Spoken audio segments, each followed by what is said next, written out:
Praise the lord everyone. ఆది కాండము 15వ అధ్యాయము 1వ వచనంలో చూస్తే అబ్రహాముతో దర్శనమిచ్చి మాట్లాడుతున్న మాట, అబ్రహమా భయపడకము, నేను నీకు కేడము, నీ బహుమానము అత్యధికమగునని చెప్పాను. మరి ఇక్కడ గ్రేట్ రివార్డ్ ఇవ్వడానికి దేవుడు ఎంతో బలంగా మరి తన మనస్సులో నిశ్చయించుకోవడం జరిగింది.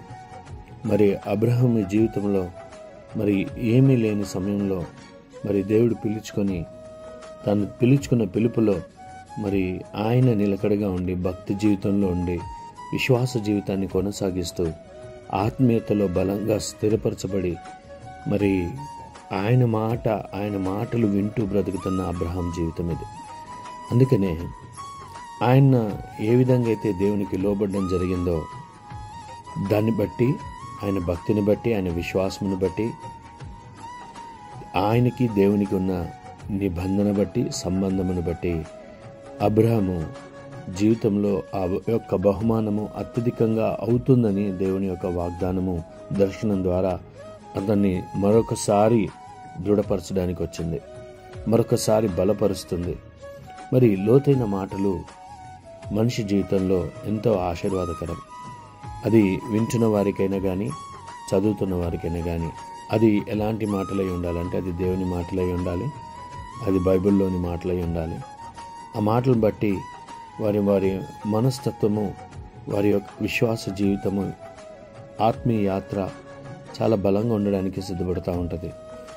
అదే రీతిగా మరి ఆయన జీవితంలో మొదటిది చూస్తే ఏది లేదు, అసలు చెప్పుకోవడానికి అంత గొప్పగా ఆయన పేరేమీ బాగోలేదు వారి కుటుంబ సభ్యుల్లో ఉన్నప్పుడు.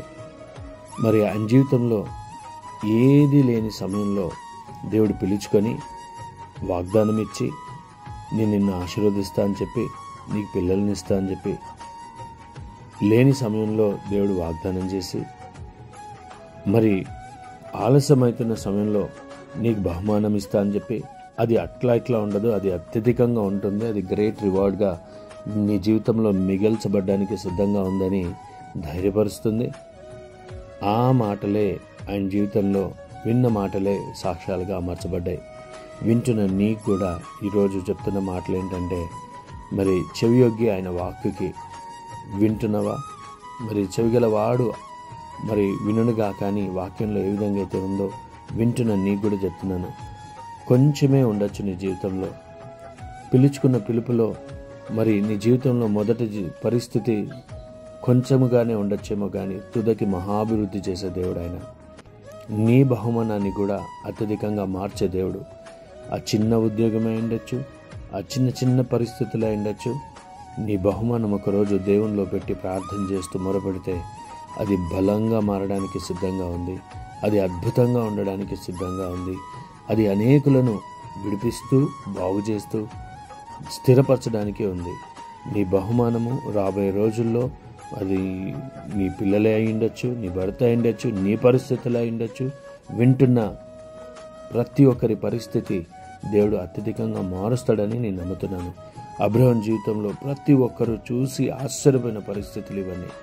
మరి పిలుచుకున్న పిలుపులో మరి ఏది కొద్దవగా ఉండదు. మరి దేవుడు నిన్ను పిలుచుకున్నాడు, దేవుడు నిన్ను ప్రేమిస్తున్నాడు, దేవుడు నిన్ను హత్తుకున్నాడు, దేవుని కొరకు రక్తం కాచడం జరిగింది. ఖచ్చితంగా వింటున్న నీ జీవితంలో దేవుని కార్యాలు అనేకంగా అత్యధికంగా చేయడానికి ఆయన ఇష్టపడుతున్నాడు. నిన్ను కూడా ఒక గొప్ప బహుమానంలాగా, ఒక ఉన్నతమైన వస్తువులాగా కాకుండా ఇదిగో ఉత్తమమైన వ్యక్తిగా ఈ భూమి మీద నిన్ను నడిపించడానికి దేవుడు నీకు తోడుగా ఉన్నాడు. ఖచ్చితంగా ఒక వస్తువుని పైగా పెట్టి ఏ విధంగా అయితే ఉత్తమముగా ఎదిగే విధంగా చూస్తూ ఉంటామో, ఒక వస్తువుని ఎంత హైట్లో పెడతామో మనల్ని కూడా ఈ భూమి మీద దేవుని యొక్క కృప చేత అంత హైట్స్లో మనల్ని నిర్మించడం జరిగింది. దేవుడు నిన్ను ఖచ్చితంగా ఆశీర్వదిస్తాడని నేను నమ్ముతున్నాను. దేవుడి వాక్యము నీ ఎడల, నీ కుటుంబం ఎడల, వింటున్న వారందరి ఎడల దేవుడి వాక్యం దీవించును గాక. పరిశుద్ధుడా, మహోన్నతుడా, వింటున్న వారి పట్ల ఇదిగో వారి బహుమానాలు, వారి కొద్ది పరిస్థితులే తుదకి మహాభివృద్ధిగా మార్చే దేవుడు. ఈరోజు ఎంతో బాధతో, దుఃఖంతో, ఆయాసంతో వారి పరిస్థితులు నడుస్తున్నప్పటికీ వారి జీవితాల్లో మీరు చేస్తారని ఇంకా నిరీక్షణ కలిగి ఉన్న వారిని బట్టి నేను ప్రార్థిస్తున్నాను. ఈరోజు వారి బహుమానం అత్యధికమవును గాక. వారి పరిస్థితులు మార్చబడును గాక. తుదకి మహాభివృద్ధి నందునట్లుగా అమర్చమని ప్రార్థన చేస్తున్నాం. గొప్ప కార్యాలు వారి పట్ల, వారి కుటుంబం పట్ల జరిగించి మీరు మహిమ పొందమని యేసు క్రీస్తు నామములో అడిగి వేడుకున్నాము తండ్రి. ఆమెన్.